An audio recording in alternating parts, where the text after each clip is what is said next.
Right, if you're into cars, which I'm assuming most of you are if you're watching this, you will have heard the Top Gear trio over the years say you cannot be a true petrol head unless you've owned an Alfa Romeo. Give you 3 guesses at what I've just bought.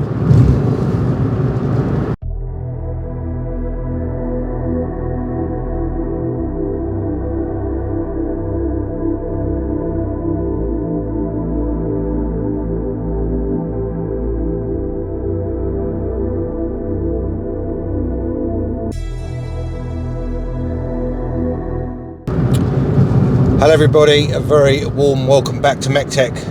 Now, as I just said, I have made another purchase. And you're thinking to yourself, he's got umpteen billion cars, umpteen billion projects, what on earth is he doing buying an Alfa? And you're probably right, to be fair. It took me a while to decide to buy this car, I'm not going to lie. For various reasons. Am I doing the right thing? Is it just going to break on me? You know, the usual stuff when you go into buying a new car that you don't really know. But this one came up, and it is a Cloverleaf, and it was a price that was not to be missed. Now, it is a bit rough around the edges, par for the course with cars I buy. You should know that by now. There's no point in trying to hide that. I buy some pretty ropey cars sometimes. This one's not ropey, but it needs a little bit of work. And as much as I love the C1, obviously we're in it now, I did or would like a little bit of an upgrade on power and on space. So I've been looking around at different cars and this one came up. Obviously I haven't told you exactly what it is yet. You'll find that out in a minute. So we've got about a 45-minute drive to go and pick this thing up. I've got to leave the C1 there, and Mrs. MEC-TEC's going to take me back later to get the C1. So obviously that'll have to stay there for the time being. Now the C1's not going to go anywhere for the time being. I need to make sure that I'm happy with this car and that it's going to do what I want it to do, and I like it mainly. So for the time being, the C1 is going to be around. Obviously if I decide that I'm going to keep this new car, then the C1 will probably be going. Obviously only time will tell on that side of things. So let's not waffle on. I'll get there, we'll pick it up. I'll probably come back to you when we get back to MEC-TEC HQ, because I'm not sure if I can film where we're going. So I'll come back to you in a minute and I'll give you a walk around tour and show you exactly what I've bought, warts and all.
Right then, this is the new purchase.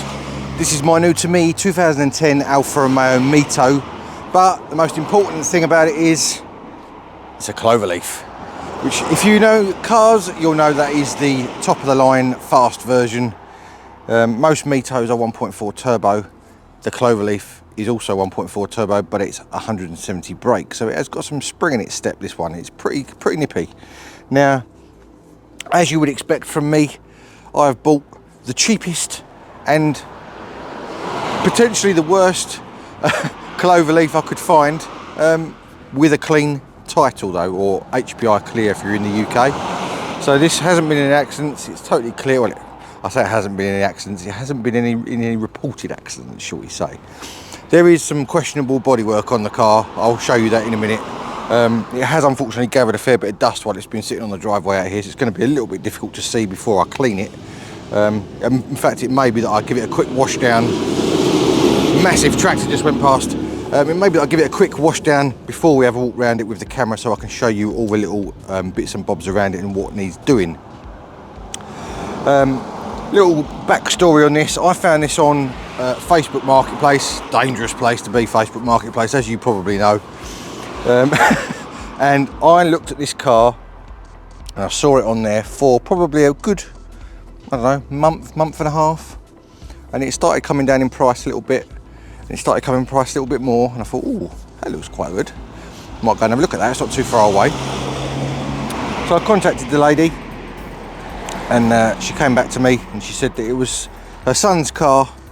He passed his test at 17, always wanted a Mito, bought this and then tried to insure it, and that's where the problem started for him. He couldn't insure it. It was like £3.5 grand to insure it. It was something stupid.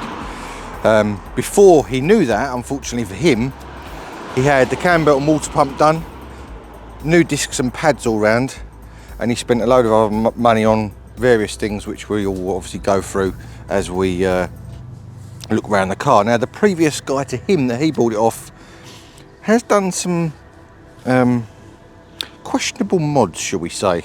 That's all I'm going to say about that situation. Not necessarily what I would choose. Some of the things are pretty cool, but other things are maybe a bit too 17-year-oldish for me now. I mean, maybe 20 years ago, or a bit more than 20 years ago now, 25 years ago, it would have been me. But yeah, it's got a few questionable things around it, so it's going to need some work. You knew that already, because obviously I buy cars that always need work because I like doing the work on them, and also I like to improve stuff. So let me grab the camera. I'll give you a quick, in fact no, let's get it washed down first, because it is absolutely disgusting and you can't really see a lot on it. We'll give it a quick wash down, and then hopefully I can take you around the car and show you all the little foibles and damage and bits that need sorting out and all that sort of thing that we're going to have to do over the time. It's not all going to get done straight away, but in this video, if I can get this improved as much as I can as far as aesthetics on the outside, so I don't feel quite so self-conscious driving it, as far as sort of just general cleanliness and polishing and all that sort of thing, then that is the aim of today's game. So let me get this washed down quickly. We'll grab the camera and I'll take you for a walk round and show you exactly what we got.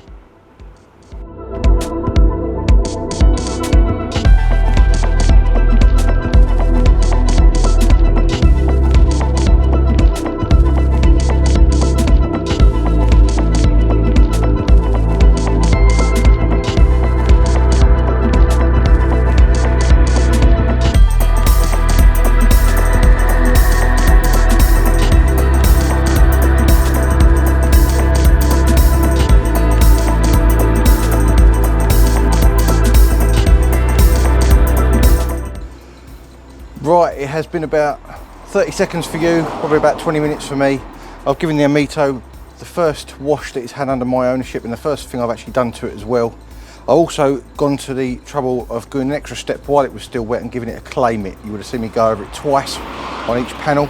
I did it with a wash mitt first, then the clay mitt. The clay mitt is basically a wash mitt with a clay surface on one side, same as a clay bar, and it gets rid of all the contaminants and debris on the paintwork surface and makes it all lovely and smooth, ready for when we start our machine polishing.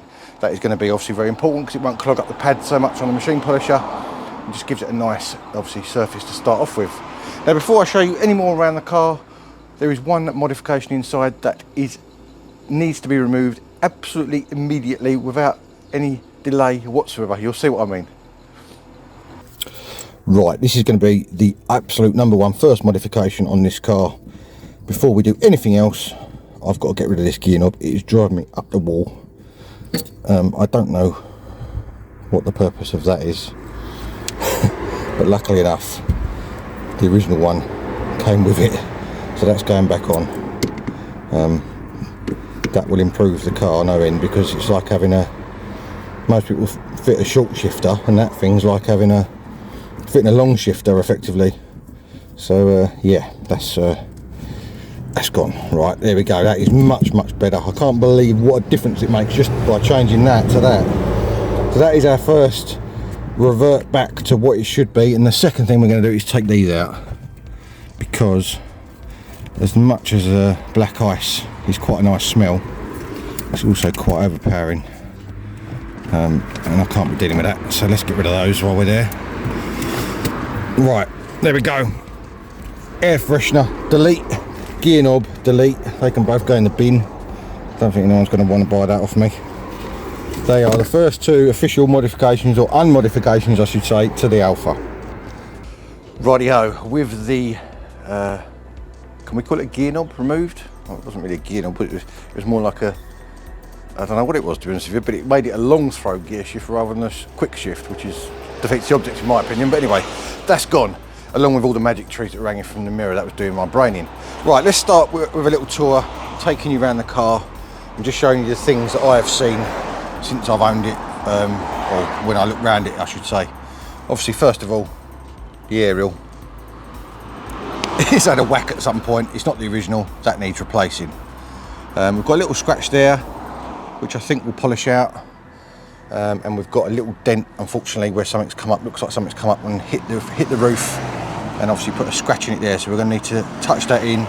We may have to try and get a ding and dent man on that to sort that out. There's another little scuff just there, which again I think will polish out with not too much issue. Other than that, the roof actually is in lovely condition, really good. No dents apart from this one, so not too bad there. Right, moving down, these wing mirrors have been wrapped in like a carbon fibre flake effect. Now I kind of like it. I can't make up my mind at the moment whether I'm going to take it off or whether I'm going to leave it on there.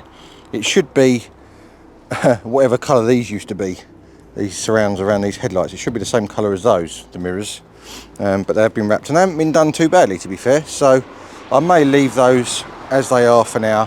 The handles, on the other hand, which have also been wrapped, they should be chrome. As you can see, it's missing off of this cap, and all the wrap is coming adrift on that handle, so that is definitely coming off that and going back to chrome on there. Same with these mouldings. If you look closely, these should be chrome. They have been wrapped over in black vinyl, not very well at all, so they are going to be coming off too.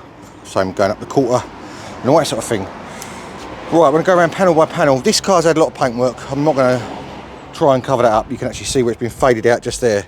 Probably can't see it. You can just about see it in the camera. There's like a fade mark just there where they've blended it out. So it's been painted up to there. Not the greatest of jobs, but not terrible at the same time. These are supposed to have a stone guard there. For whatever reason, they've either masked it up when they've painted it, or they've took it off and it's left a bad edge. I don't really know what's happened there, to be honest with you.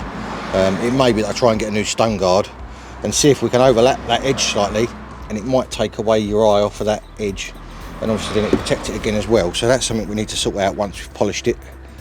You would have seen in the, there's a little chip there, but I think that might be on the surface. That might come out. A little scuff on this bumper, but this bumper, you'll see when we go around there, isn't in the greatest of shape anyway, so that's probably going to get changed at some point. The wheels, as you would have seen in the montage at the beginning, all need refurbishing. They've all got scuffs and marks on, and I absolutely hate matte grey wheels. I like grey wheels, like my ones, but I don't like matte grey. I think they look absolutely disgusting. So they are probably going to be going, well, I haven't made my mind up what colour yet, but they're going to be redone, whatever. So the wheels definitely need a refurb. This door has got quite a few dings and scratches, lots of nail marks where people have been grabbing the door handle and catching it with their nails. That'll all polish off. There's a few marks in the door here which I'm hoping I'm going to be able to flat and polish out. Hopefully they'll come out without too much trouble. Moving around to the front, I'm just trying to work out if there's any vinyl on that. I think that's just rubber, that one, so that's okay. I've got our Cloverleaf badge there, little mark there. Again, that should flat and polish out. Now, coming around to the front, headlights are atrocious. As you can see, they are absolutely annihilated. We're going to do a headlight refurb on those. It looks like it may have already had someone try to do something to it at some point on them and not done it particularly well. So they are definitely going to need a refurb. Front bumper has got lots of marks all over it. It is peppered with stone chips. It's 104,000 miles, this car, so it's done a few, but it's also got quite a few touch-ups on it as well, which isn't ideal, but we're just going to polish that as best we can for now. The front grille, the centrepiece of the car, someone thought it a good idea to wrap the centre grille that should be chrome underneath there, as you can see. So needless to say, that is all coming off as well. We're going to go back to chrome on that. That looks a lot better and it matches the chrome around the bottom grills there. Now that grille has got a hole in it, unfortunately, so that is going to need replacing at some point.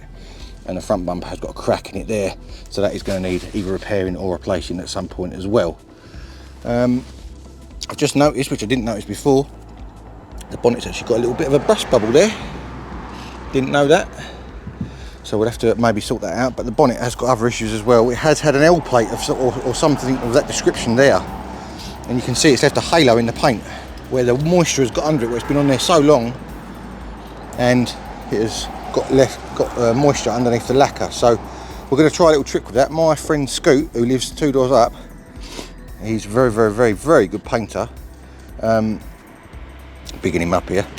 He's going to get a big head. He said try a little bit of heat on the back side of the panel with a heat gun, try and warm it up and see if you can get a little bit of heat behind it, and it might bring the paint back around again. Again, headlight on this side needs a refurb. These frames are going to need repainting. I'm going to do those the same colour as whatever I choose for the wheels when I decide. I've got a dent in the bonnet there, which you can probably see. Ding and Dent Man should be able to get that out no problem, so that will be a job for Ding and Dent Man. A few little scuffs on the wing there, again should flat and polish hopefully. This bumper, where it's obviously had a knock in the front there, where it's cracked, it has pulled it out of the wing mount slightly there, so that is going to need a little bit of attention there to obviously get that sitting back in the wing correctly. This wing has obviously been painted, it needs maybe a bit of a flat down and a repolish, or maybe just a repolish, not sure yet. Again, wheel needs refurbing, par for the course. Little tiny mark there, nothing horrendous. Again, we'll probably just polish that one. This side's the same with the chrome trims, needing the vinyl, black vinyl taken off. You can see the door handle this side is missing the wrap on the handle, but it's got it on the caps, the opposite to the other side. So that obviously is going to be removed. Again, flat and polish, or not flat, but polish all the side up, make it look good. This side has obviously been painted before because it hasn't even got the stone protector on there. So that may be something that we add back on to try and protect it a little bit once we've flat and polished or polished all the paintwork up. Unfortunately got a few little chips and marks in the paint, but nothing you can do about that. I may get one of those Chip-X touch-up kits and see if we can sort those out and blend them in. Same with this wheel, more damage to the spokes and whatever else. Little scuff on the arch there, that is gone through unfortunately, so that's probably going to need painting of some description. These do suffer with rust around the arches. You can just see if you look around this lip, only very slightly, it's just starting to go on that lip, so I'm going to rub that down and probably paint that before it gets any worse. Same with these front arches, they obviously catch all the stone chips and whatever else. This side's alright actually, the other side, I'll show you, has got a little bit of rust just starting, which we're going to need to obviously sort out before it gets any worse. So another little job there. Also this side I forgot to mention, on the seal it's got a few scuffs. It looks like it's had something like glue spilt on it of some description. It's made all the paint come up funny, so I'm going to have to rub that seal down and repaint that. And whilst we're there, we'll repair this dent that's under here as well, which you can't really see, but obviously when you get down low you can see it. What else have we got? On the back, yes, the back. It looks like it has been reversed into a post, because as you can see we've got a bang on inline dent in the tailgate, the bumper and the trim, which is a real shame because obviously it ruins the back end of the car. So if I obviously end up keeping this and really like it, then I'm probably going to look out for a second-hand tailgate, bumper and trim, purely for the fact it's easier to repair than trying to repair this one. I can just fit new ones if I can get them. Just show you inside here, it's gone right on the frame. It may be able to be repaired. We might try and improve it. We'll see what we can do. The badges have been changed for these chrome and black ones, which I'm not a massive fan of, if I'm honest. I like the gold in the originals, so they may need to be replaced at some point in time. Same with these rear lights. These need painting. I want to paint these to match whatever colour I do the wheels. You will notice they've got like little sort of lines in them, like, almost like little spider cracks in the plastic. Don't know why. So it may be that we change those in time. It's not needed right now. Just another little thing that we can put on the list.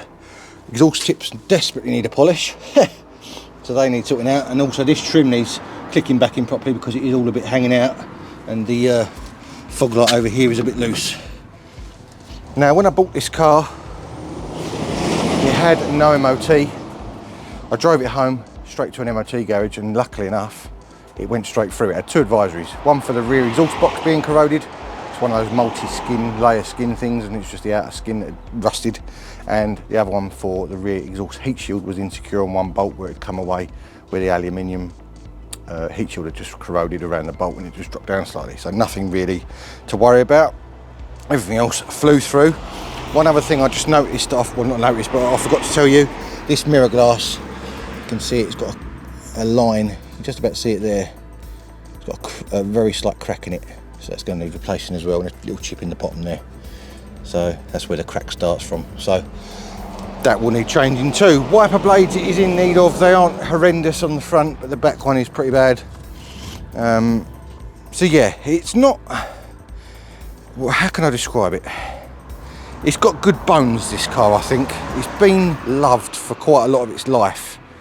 And maybe, I don't think the guy I bought it off, or the lady and the son I bought it off, have neglected it in any way. They've spent money on it.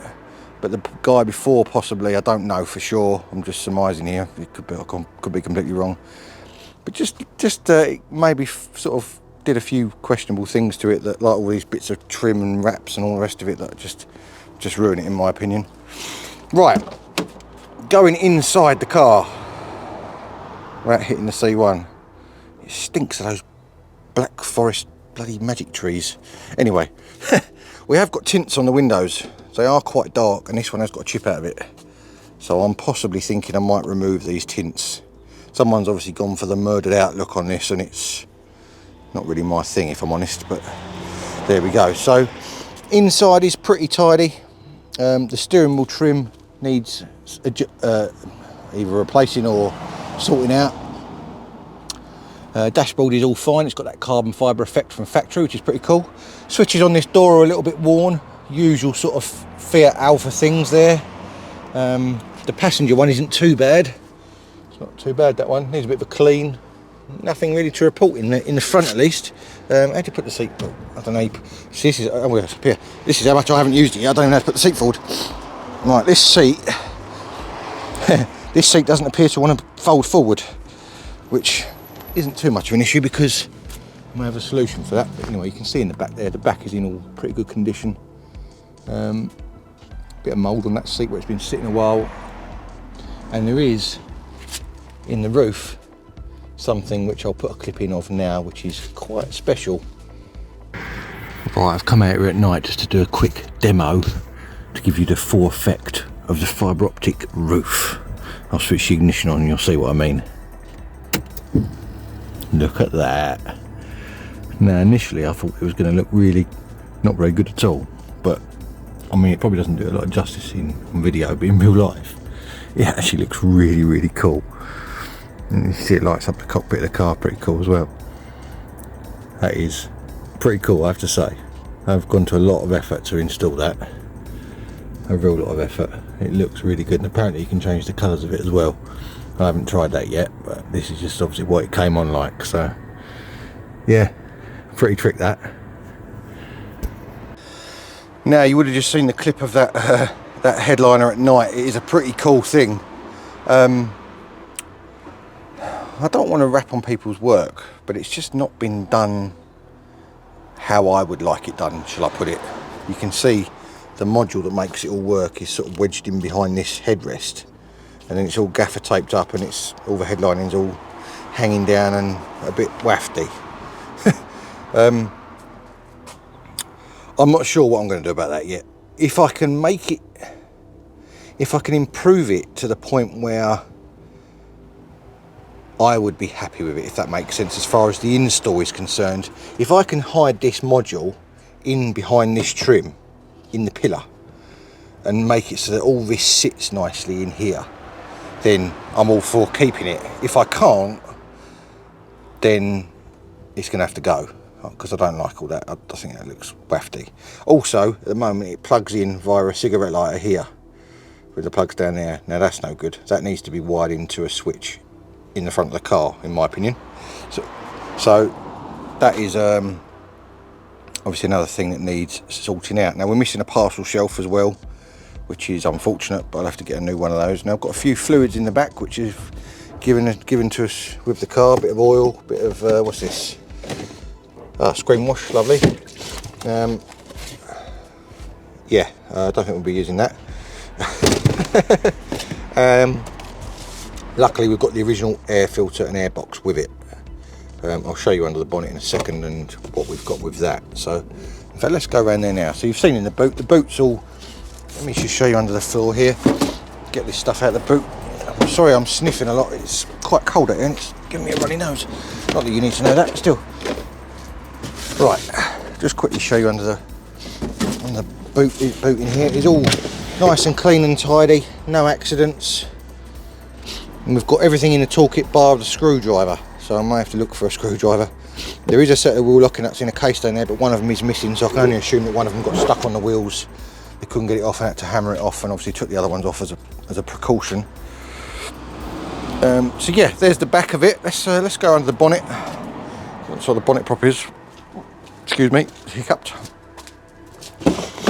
Right, bonnet is in the passenger side. Down there. What we've got in the glove box?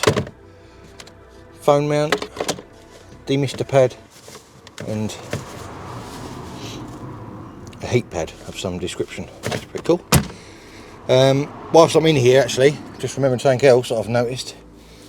See these wires running around here to some questionable LED lights that have been stuck on for the footwells. I think I'll be taking those out as well, because they plug into a cigarette lighter too. It's not really my thing, that. Right, I love that it's got pillarless windows, pillarless doors as well. It's pretty cool. Right, let's open this bonnet up.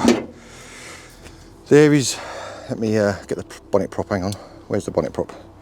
I'm gonna have to hold the bonnet with my head, put the bonnet prop in while I'm holding you. Right, there we go. There is the beating heart of the Cloverleaf, and most other Mitos as well. It's the same engine, just was obviously remapped differently. It's a 1.4 turbo, as I said before, multi-air. This is the better engine to have for a few reasons, but the main reason is it's cheaper road tax. It's $190 a year on the road tax on this. If you go for the earlier one, which I think is 0809, it's the old style engine, which I think is the fire engine, correct me if I'm wrong, and that's nearly 320, or it is 320 quid a year road tax, so, and you get less power. So this is definitely the one to have if you're going to get one. It needs a bit of a jet wash under here. Now I didn't obviously clean under here yet. I've just given it a quick jet wash over and acclaim it so that you could see the outside bodywork and what it was like. You can see it's got this ram air cone filter on here. Now it does sound pretty cool, but I'm not sure whether I want to keep it, because, well, I'm not 17 anymore and I've got a bit of a numpty driving along and it going every time I change gear. It's a pretty cool thing and it's quite entertaining for the first few times, but after a while it does get a bit on your nerves. So yeah, maybe changing that back to the standard airbox. So I'm pleased I've got the standard airbox with it. Right, I think the first thing we're going to do in this video, noisy motorbike going past, is get rid of these bits of vinyl on the side here on these trims. Now, there's a couple of ways you could do this. First way is with a heat gun, but then you do risk damaging the paint. The second way that I'm probably going to try first of all is going to get a kettle of boiling water, put it over them, pour the water over it to obviously soften it up, and then get one end of it, and hopefully we'll be able to peel it off in one go without it breaking. That is if it doesn't already come off already. Hang on a second. Oh, wait a minute. Oh, might not even need the heat. Now, unfortunately, someone's run a blade down this, so obviously cut it and slipped. So they put a line straight through the middle of the chrome trim. And look at that. It's coming off without even needing any heat. Now, in my opinion, look at that. How much better does that look? Having a manky bit of plastic stuck over the top of it. There you go. First demod, apart from the gear knob, complete. I wonder whether this one will come off the same way.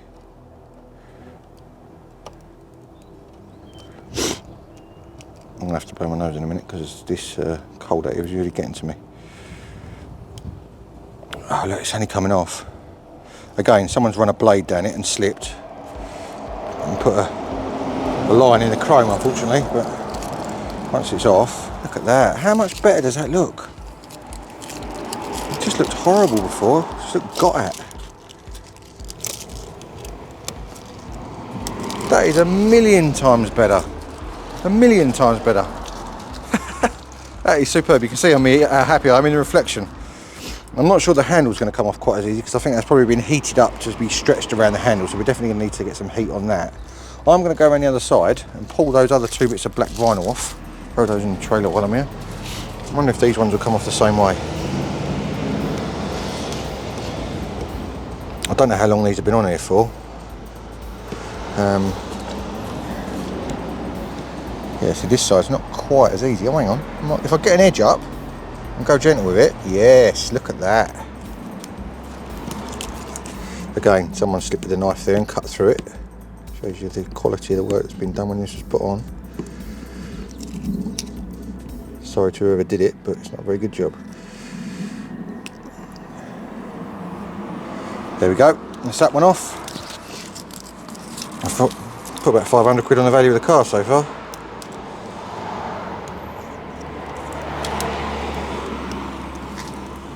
Oh, I'm shocked at how easy that's come off, to be honest with you. I thought that was going to fight me, not going to lie.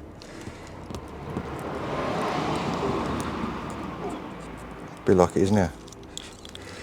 And get an edge started on it and not pull it too hard so that it doesn't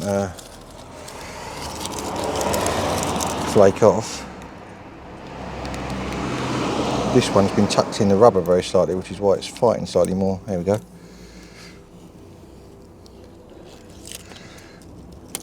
Look at that. That is so much better. Now once that's all polished, that chrome is really going to pop against the black. Now this is called Etna Black. You'll notice it is obviously black, but if you get it right in the sun, and go into this wing here, you can see it's got a lovely, hopefully you can see that, it's got a lovely pearl brown in it. We're gonna pick that out more, hopefully a lot more once it's polished. Right, I think the next thing then, let me get set up at the front and let's see if we can get all this manky black stuff off of that front grille. That would be mega if that comes off just as easy as that one did. Superb.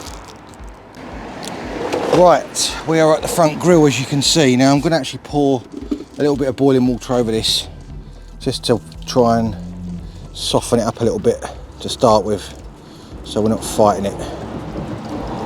Hopefully this will transform this grille and hopefully it's not damaged underneath it. I don't think it is, obviously you never know. So let's give it some of that and see what happens. It might be that I need to go and get a little razor blade so I can just start it off. But don't really want to do that because then I could risk damaging the chrome. But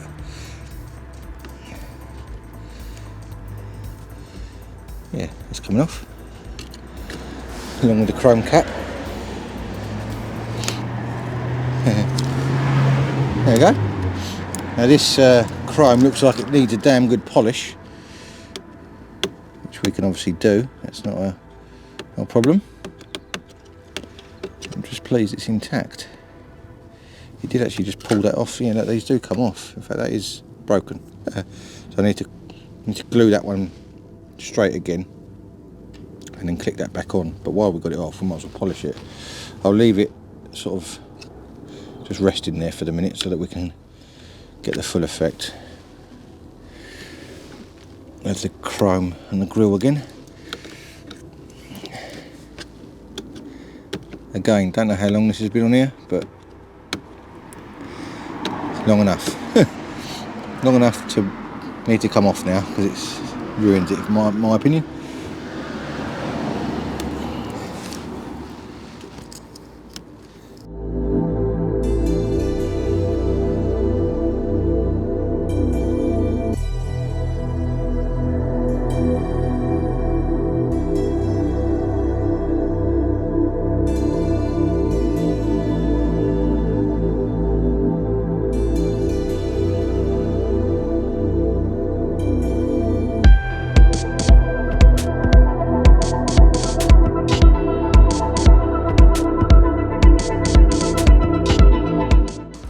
How much better does that look? I think that is absolutely mega. A little bit of metal polish on there as well, and that has come out a lot better. Now the grille is broken. There's nothing I can do about that at the moment, but at least it looks how it should look now, and it hasn't got bits of black tape all hanging off the side of it. So that's obviously a good thing in my book. So just show you from the front a bit more. There we go, much better.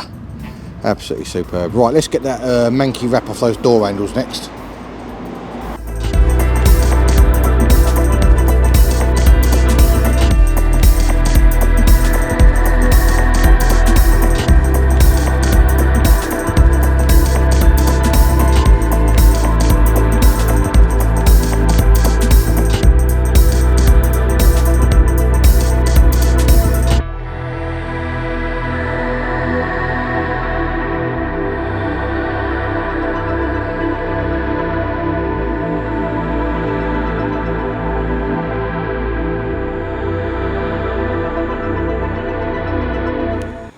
Right, there we go. I think, in my humble opinion, that looks a hell of a lot better with just the chrome on there. Now I've seen it with just the chrome on there, I'm questioning whether these should go as well, because they do scream 17-year-old boy racer, and that just ain't me anymore, unfortunately. I'm turning 40 this year, believe it or not.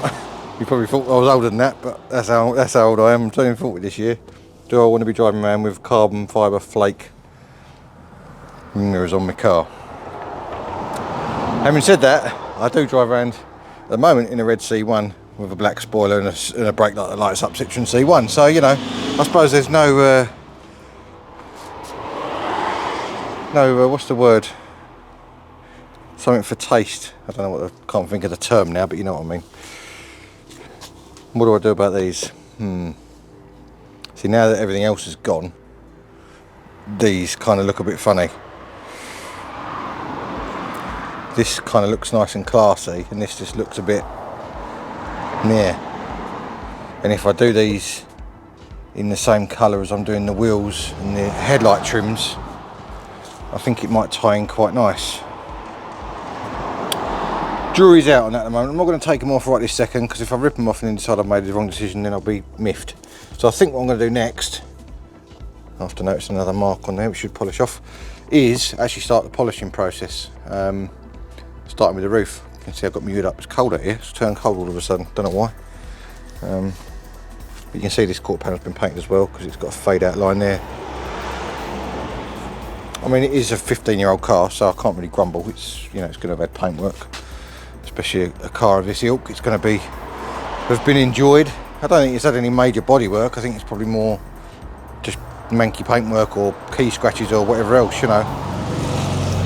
It doesn't look like it's full of filler from my initial sort of looking over it, but so you never can tell. I think that bumper trim's all popping out because of that, where it's been on that post. You saw how, I don't know if you saw in the time lapse, but the hot water on those door handles helped massively getting that vinyl off. So I'm wondering if I got a bit of heat on this bumper with the boiling water again, whether if I took the bumper off and did it, whether I could get behind it and try and manipulate that dent back out of that bumper a little bit. Same with that trim down there. That's going to be harder because that's in a solid bit of plastic in the middle there. But that one, might be able to get some of that out. It's coming around, this little car. It's coming around. As I say, I think it's got good bones. I've been underneath it, or I had a look underneath it when it was on the MOT ramp, and there's one little bit of rust underneath which I've got to sort out. Not anything horrendous, just like where it's been jacked up badly and it's sort of knocked the undersill off, you know. So I've just got to sort that out. But once this is all polished and them headlights are done, it ain't going to look too bad. It ain't going to look too bad at all. It ain't going to be perfect. Ooh, green RS Focus, nice. Sorry, getting distracted.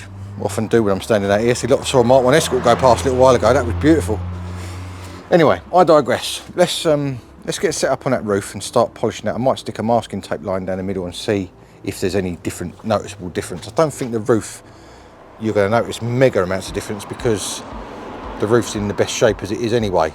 But yeah, let's put a line down the middle and just see what it comes out like.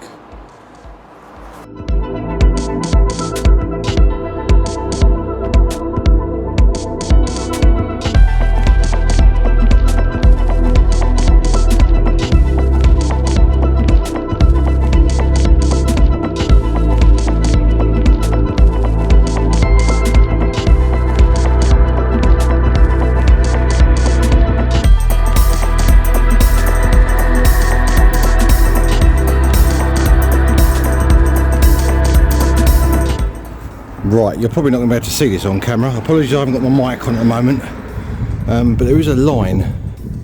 Hopefully, no, I don't think you're going to be able to see it. There's a faint line going right the way down the middle of the roof, and you can see the difference between the two. I think this is probably not a very good panel to try and show it on.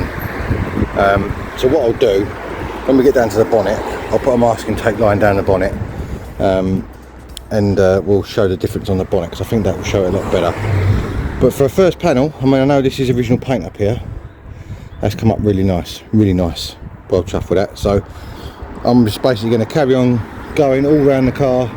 I'm using my machine polisher with a 3M Finesse It. That's the second stage. First stage, which fell off the car and rolled under here, is the 3M Fast Cut. Obviously got to be pretty careful with this because it's quite a, as the name says, it's a fast cut compound. So yeah, it's pretty good. It's a shame you can't see the line on that roof, but you can see a difference in real life. It literally doesn't show at all on the camera, but you can see the shine on it. It's pretty good. So let's get this roof done, because the roof is the worst panel I find. I hate doing roofs, and then we can actually get onto the panels that will show more on the sides here, because obviously they've got more marks on them and things. It will show the difference more in sort of the polished and the not, if that makes sense. Let me get this roof done and I'll come back to you. Right, I don't know about you, but that roof, it's a damn shame the whole car's not original paint like that, because it would come up like an absolute mirror. That roof is absolutely perfect, apart from that little dent at the front where that something's come up and hit it. The scratch on the back here I flatted and polished. Now I didn't show it on camera because it's a bit of an awkward place to film, but obviously once we get to a scratch maybe lower down on the car that I can film easier, I'll show you how I did it. But I've now masked that moulding on the roof the other way, so we can, and I've also masked the mirror plastic as well, so we can start polishing this roof rail and then into this quarter panel. Now this is not going to be, it's a shame because as I say, nothing's going to be as good as that roof. The roof is original paint. I'm pretty certain the tailgate might be original paint looking at it, because that's just as good, because I've done the top section of this tailgate and it has come out just as well as the roof. So tailgate probably is original paint. This quarter definitely isn't. The door I would assume isn't, probably because it's going to need to have been blended, I would have thought, because of this colour. The wings possibly, maybe they're original paint because they've still got the cloverleaf on them. I don't know for sure. But yeah, so we're going to crack on and get that side rail polished and into the quarter panel and see what that comes up like, and hopefully then we might be able to see a difference between the quarter and the door. Let's get that done and I'll come back to you.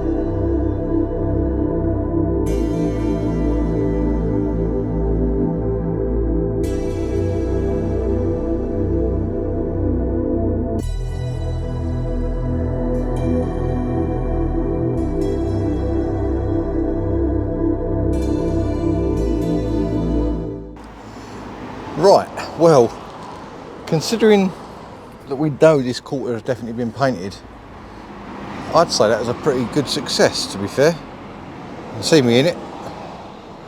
That's a pretty good shine on that. Took me a little while, and you can just about see the fade line now. Just about there, but it's faded so much now that you can't hardly see it, so that's good.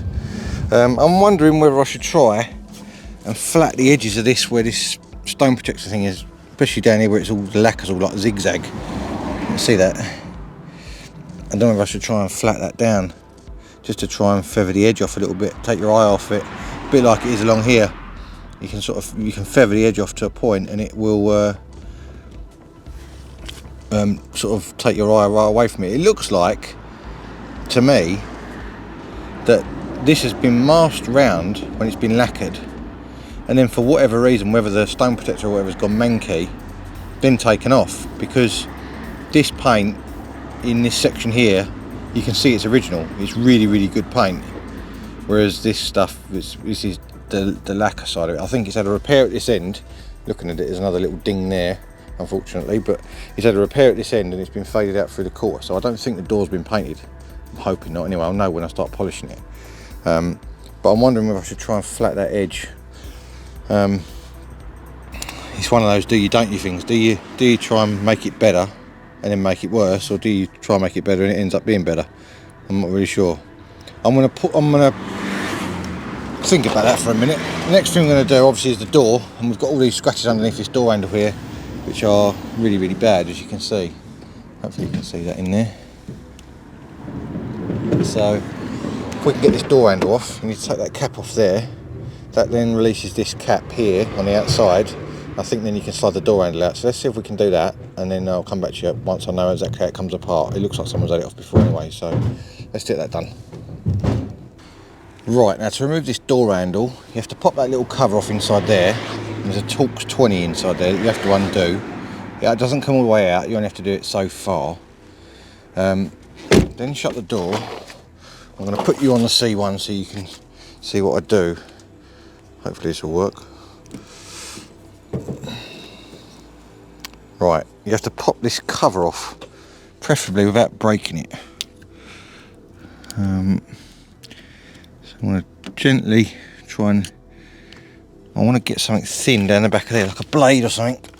Just so happens I've got a blade here, to try and push down on the clips.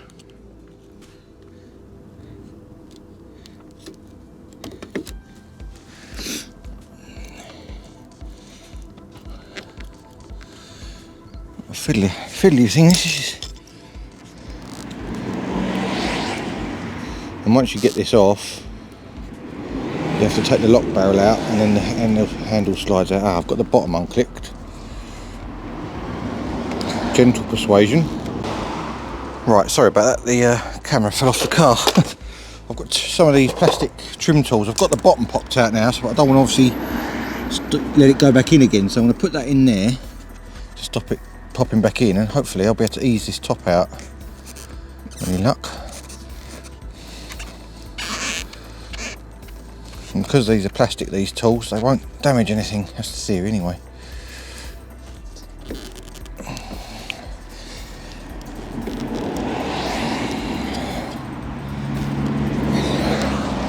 a pain. I've got the bottom one out, the top one doesn't seem to want to come out. Don't know why.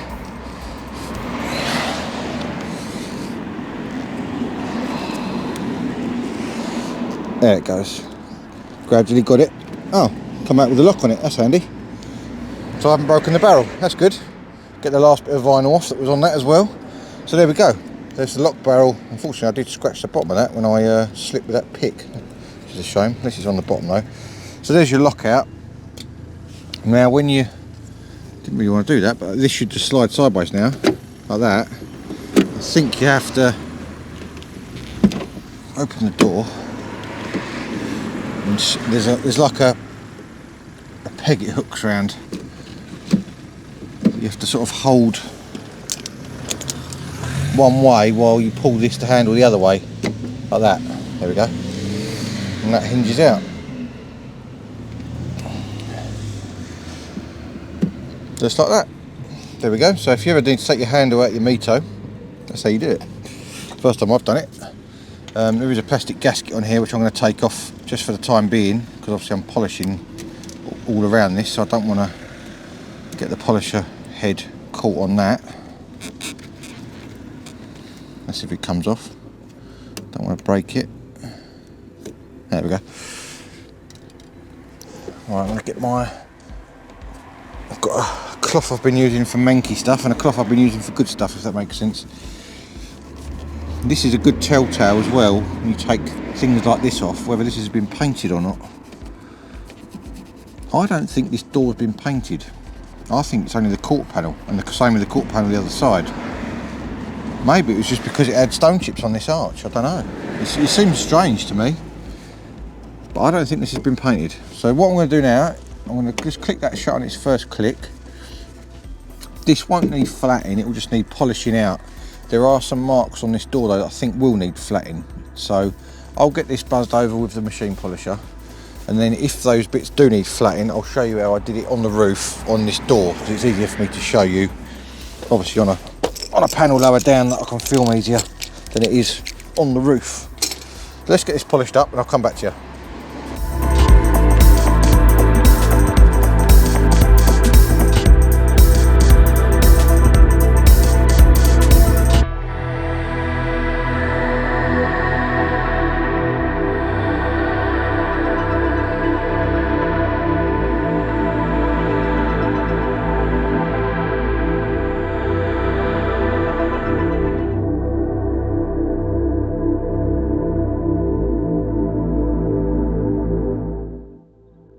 Right, so at this point in time, I realised that my microphone has gone flat, and I didn't know that when I was outside, and obviously now I'm editing it, it's got any sound. So, as you can see, we've done half the door, put a masking tape line down it. It's come out really, really well, like a mirror. I don't think this door has been painted. All the handle scratches have come out and all that sort of thing. You can see I'm pointing out there a little scratch on the top of the door, which has not come out with the polishing process. We're going to use a little bit of 2000 grit wet and dry in the bucket of water, obviously using it wet on like a foam sort of block, so it keeps it flat on the paintwork, but it is a little bit pliable to obviously go with the curve of the panel. I don't want to put loads of pressure on it, just give it a little flat down, as you can see like I'm on screen there, and that will hopefully, if the mark is light enough and it's only in the lacquer, because obviously you can't do it if it goes through the lacquer. If it's only in the lacquer, you can flat it back to a point and then obviously repolish it up again after. You'll see in a second once I've done it. I dry it off. I don't know if I dried it off with my hand or whatever, but if you get the water off of it like that, you can see there's no mark left in the flatted area, if that makes sense. And if there is a mark left, then you just go over it very slightly a bit more, and then obviously that will allow the lathe to polish it back up again and not have any scratch left there with any luck. So you'll see the results in a minute once I've done it.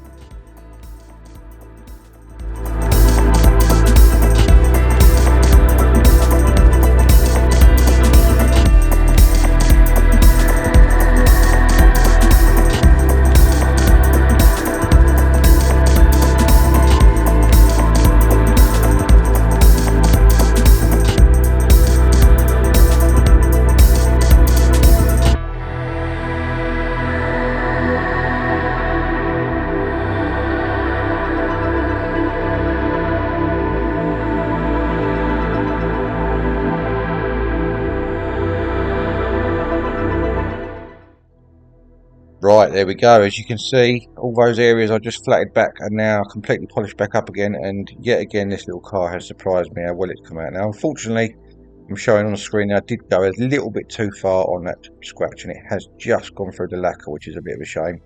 I'm not going to worry too much about it because there are plenty of other marks around the car. They're a lot worse than that one, but it's a bit of a shame that obviously that went through. But you can see the difference I'm showing there now between the polished and the unpolished half of the doors. Or door I should say. It's a fairly pronounced difference between the two, showing obviously you can see the line there I'm pointing out where I've made that masking tape line. You can see where it's dull on the right hand side and nice and shiny on the left, and there are still lots of little marks and scratches on that door which need to be polished out, which obviously I will do in due course. There's a couple of little scratches there which need flattening that I probably won't come out with just polishing. They should come out. I think that they did actually come out no problem at all in the end, so that was quite good. So yeah, on the whole, I think it's going really rather well. It's surprising me.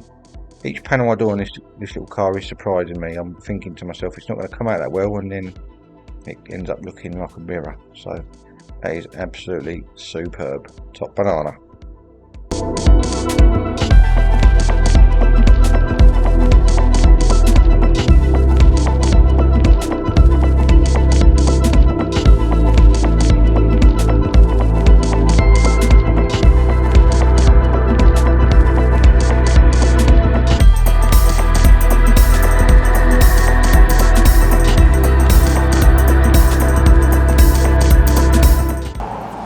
Righty-ho, moving round to the front of the car, we've got to do this bonnet now. As I said earlier in the video, my friend and neighbour Scoot said we should be able to heat that up from the back and possibly get rid of that mark. So first things first, we need to obviously get the bonnet up, and there's a sanding pad under here which we need to take off. It's just held on with those little clips which I believe you just squeeze together. So I'm going to buzz that off quickly so we can get to the back of it, and hopefully be able to get a heat gun on the back of it gently and possibly try and heat this up and see what happens. So let me get this bonnet pad off and I'll come back to you in a second. Right, there we go, the bonnet pad is now off. As you can see, it's just held on with 6 clips, and then these little tabs poke into the gaps on the bonnet around the edge there. Now unfortunately the bit that I need to heat up is about here, so it's half underneath this inner reinforced bit, which is a pain. But let me I'm going to put you on the bonnet, sorry, on the roof rather. I don't know if you're going to be able to see this on camera, but you can see the hazy mark about here. Let me get a cloth and I'll wipe it so you can see it better. And then we'll try a little bit of heat underneath it, not too much because obviously I don't want to make the paint bubble.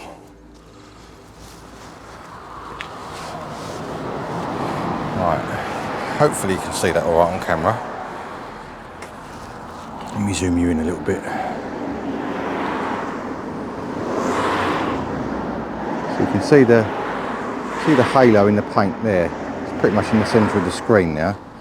So let's just try a little bit of heat on it and see what happens.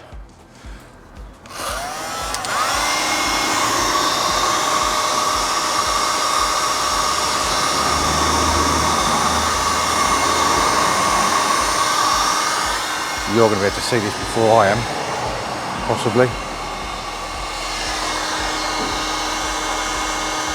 Don't want to get too close, obviously. I don't know whether this is going to work or not. The other thing we can try is, which isn't ideal, is actually speeding up the polisher with the compound on. A bit dangerous, but obviously in doing so, it generates heat, so we may be able to get the heat in from the top side as well, and that may help it disappear. I've just noticed that dent on there as well, and I can actually see that dent from the inside of this bonnet now. I wonder whether I can put a little bit of heat on that, whether that will pop out.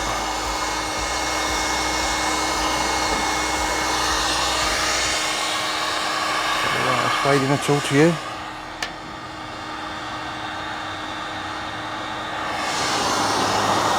The problem is, some of it is underneath this reinforcer.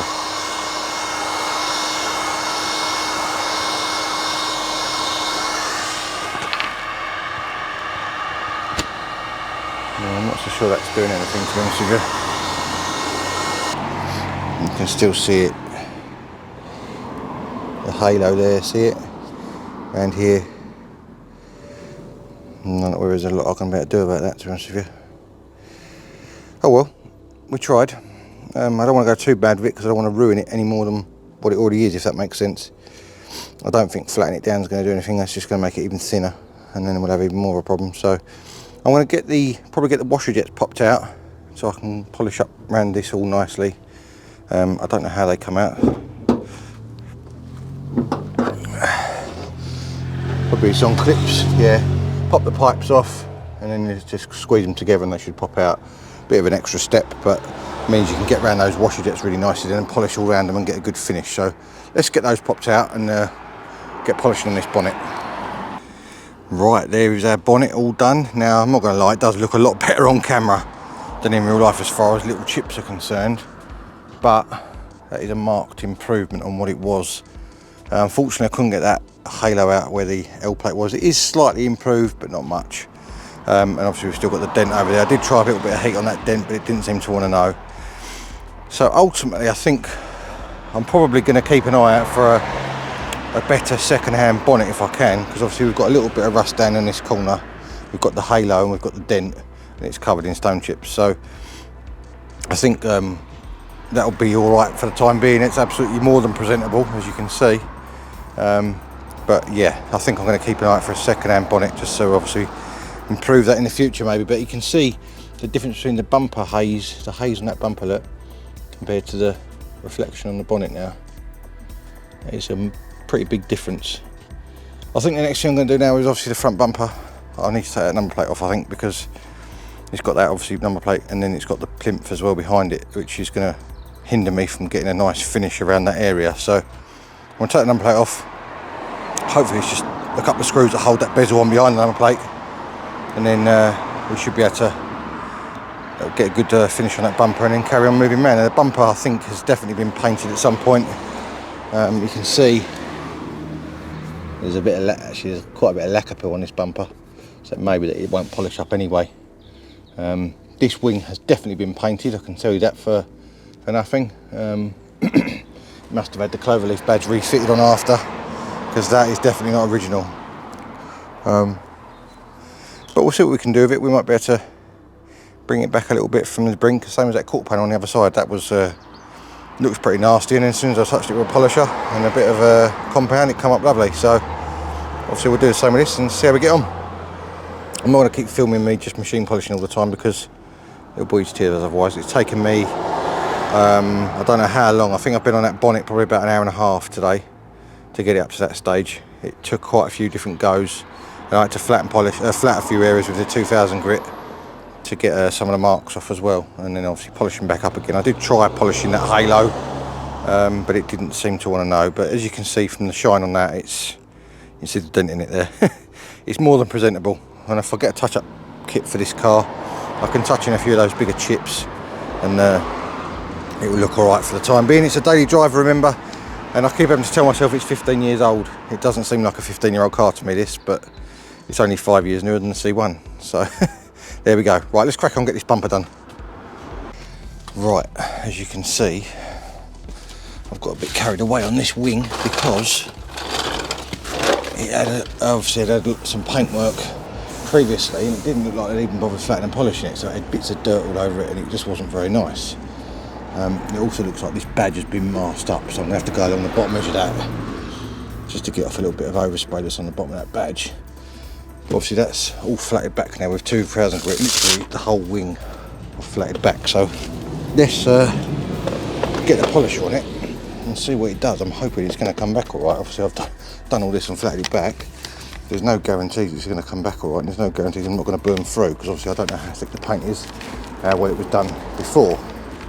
The doors had similar scenario where it's got all little bits of dirt all over it. So let's get this machine polished back up. The bumper I haven't spent too long on, because it's not in the greatest of shape. It's got chips all over it, but it's shiny at least, so at least that's got a good thing. Let's get this polished up. I'm going to put you on a bit of time lapse and we'll get it going.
I'm not going to lie, this car continues to surprise me.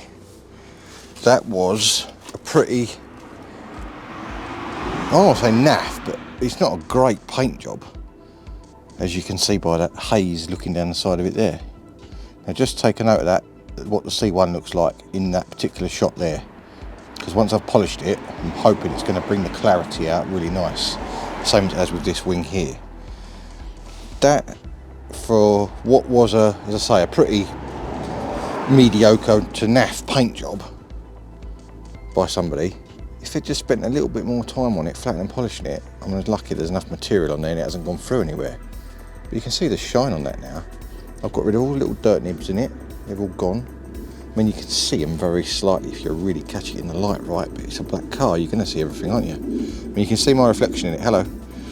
That is a pretty good reflection in that. If I can get that rest of that side looking like that, I shall be over the moon. I mean, it's got some chips in it, but it's a 15-year-old Alfa. I mean, this car's got no business even being on the road, let alone being looking as shiny as that. You know, Alfas of old, after 15 years, they would have rotted into the ground. So, yeah, I'm hoping maybe you can see the difference between here. Look at the reflection of the C1 there, and me, and look at it in that shot there. You can see the difference. It's like a mirror compared to a bit of a haziness.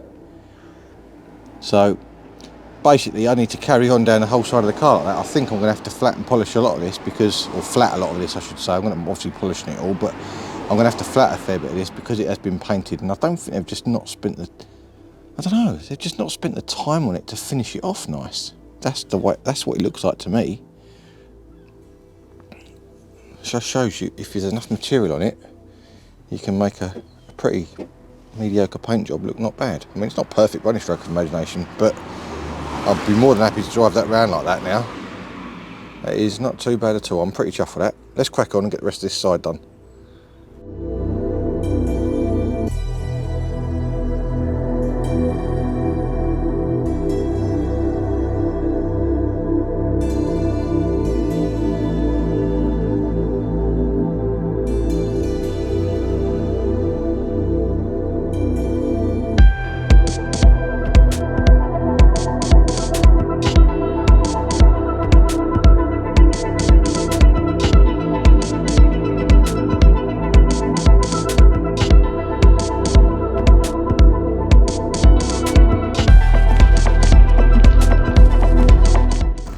Right, I haven't got my microphone on because it's on charge, but we are well and truly committed now.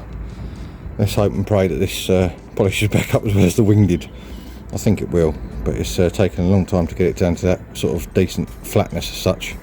So let's get the polisher going, see what we can do.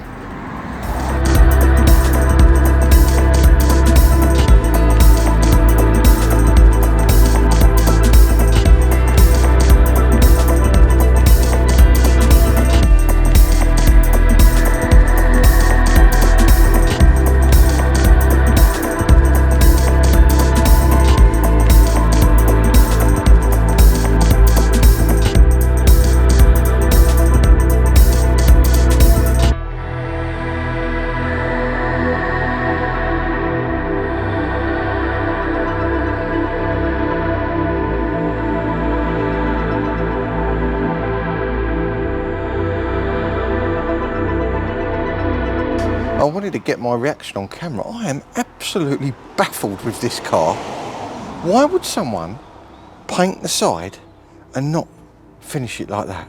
That is absolutely unbelievable. It has staggered me. Absolutely staggered me. Look at the metallic in that. You can see all the colour in it, and the sun shines on it in the bronze.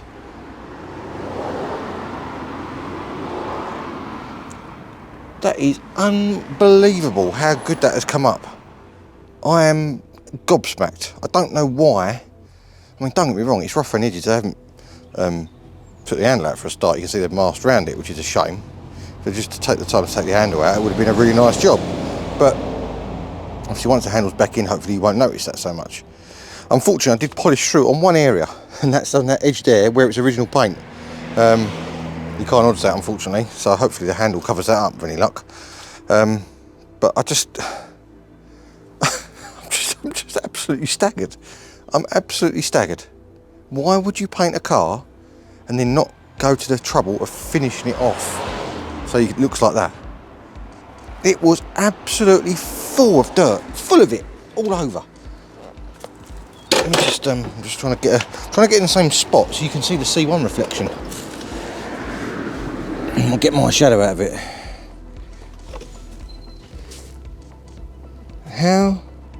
How is that possible? That shine, it's got a little bit of a sun, that's a sun mark there, it's not a mark in the paint. That is basically a faultless paint job now on that door. It is, you can see the reflection, it is unbelievable. I mean, it's not, I'm probably bigging it up a little bit, it's not perfect, don't get me wrong, but from what it was like, that is insane how well that's come up. I'm well chuffed, really am. Can't believe it, just can't believe it. There's nothing else I can say, and I haven't even waxed it or anything yet. That's just purely compound and polish. When you compare it, I mean, I know the quarter panel's got dirt on it. Just give it a quick wipe so you can see.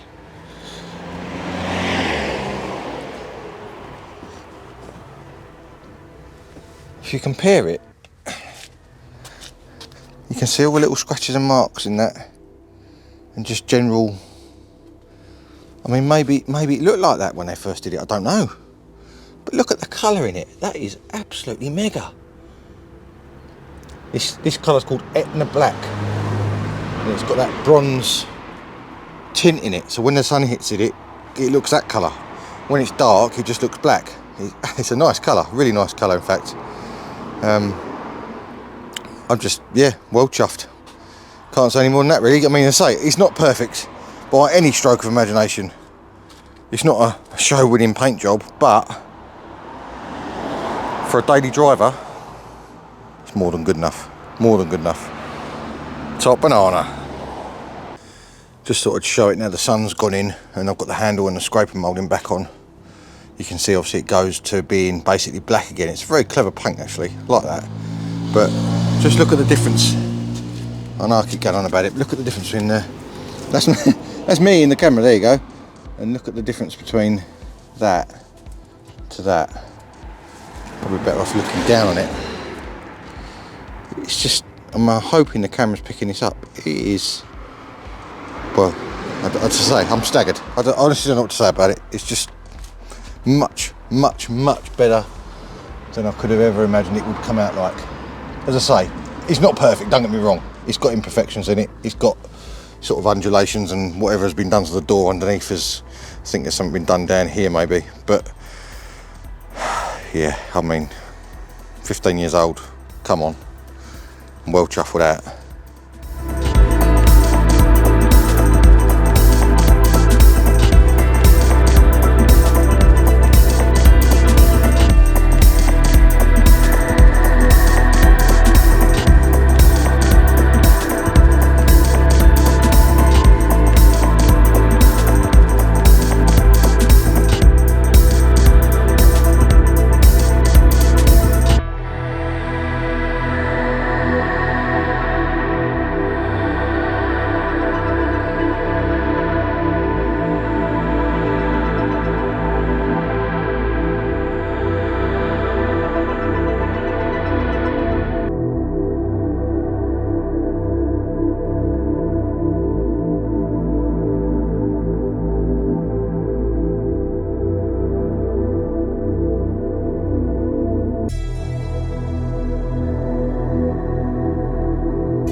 there we go. There is our quarter panel all done. It's by no means perfect, a bit like the rest of the car, but it is massively improved to what it was.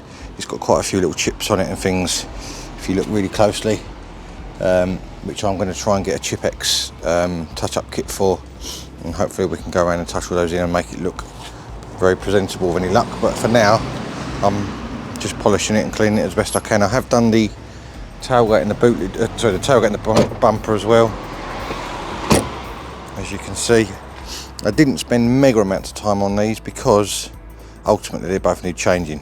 The bumper is at it, it's dented in the middle there, it's dented down there, it's got spider cracks all over it here, and it's been painted on this side before.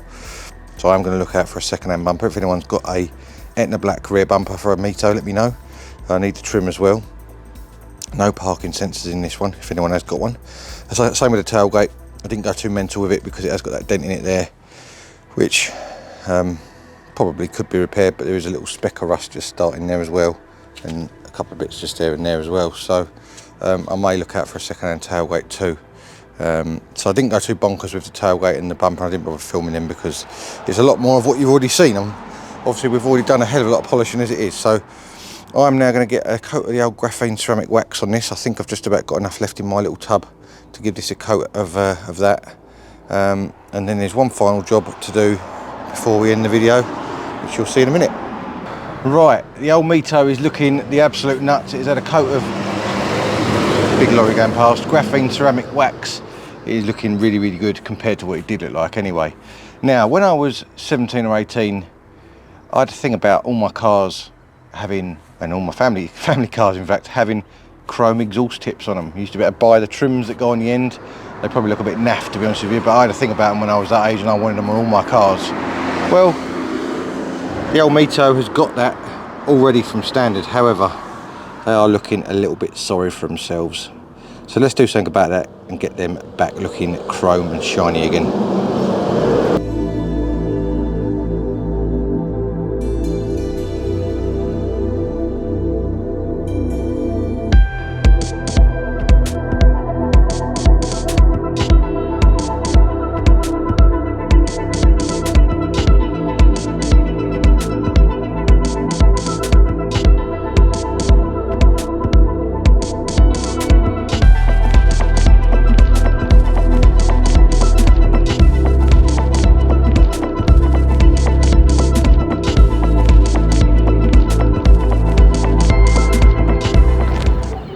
The Cloverleaf is back.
Right then, that is going to be it for this episode on MEC-TEC.